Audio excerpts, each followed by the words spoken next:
Little Sahara Recreation Area is for those who love the dunes.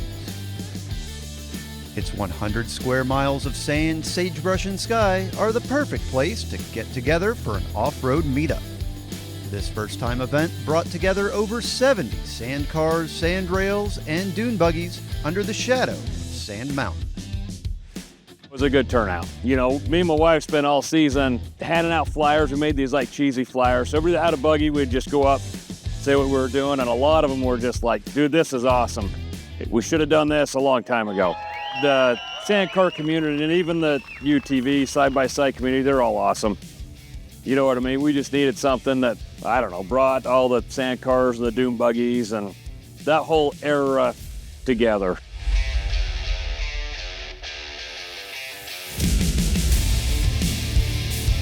This event is a group of buggies coming together to kind of get together and support each other, look at each other's progression. You can go anywhere from the air-cooled all the way up to these LSs, and it's kind of like a visual history of dune buggies and sand rails and how they progressed. It's just really great to see that buggies in general are not disappearing. You know, a lot of the buggies, ever since the side-by-sides have come along, you know, it's felt like the dune buggy has become a dying breed. I've been coming to the sand dunes pretty much my whole life. My grandpa, he started back in the 70s, and I've been coming ever since I was born, and this is like what I do for fun.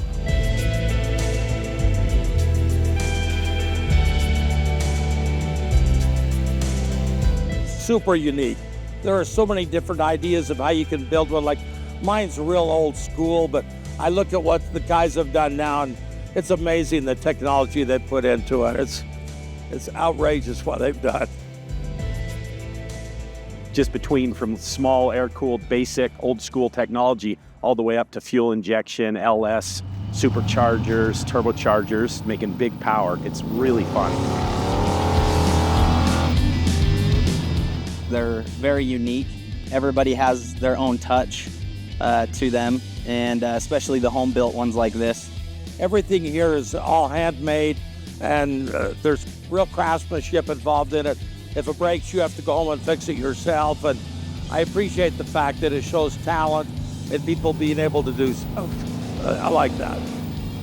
Yeah, I'm excited to see the next generation coming up. I really am. Even though technology changes, the lifestyle doesn't.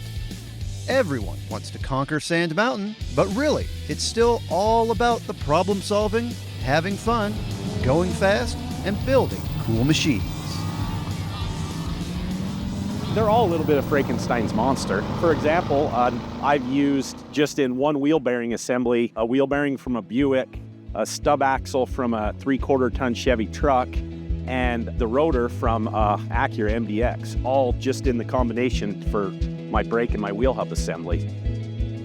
The best part about sand rails to me is you can have an idea and you can try and build it yourself. You can try and create it from the ground up. And you can come out to a cool place like Little Sahara and try it out and see if it worked out the way you thought it was.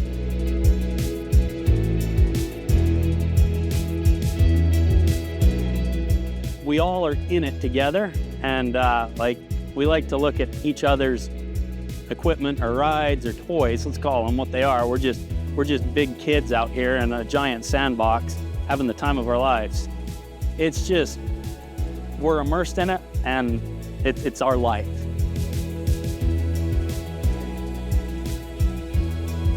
Anybody can come down and do this. It's a family-friendly event. You know what I mean? Honestly, the dunes are. There's a lot of people that can't believe you take your kids down there. It's a risk, but I grew up down here and I turned out somewhat normal, so we're doing good.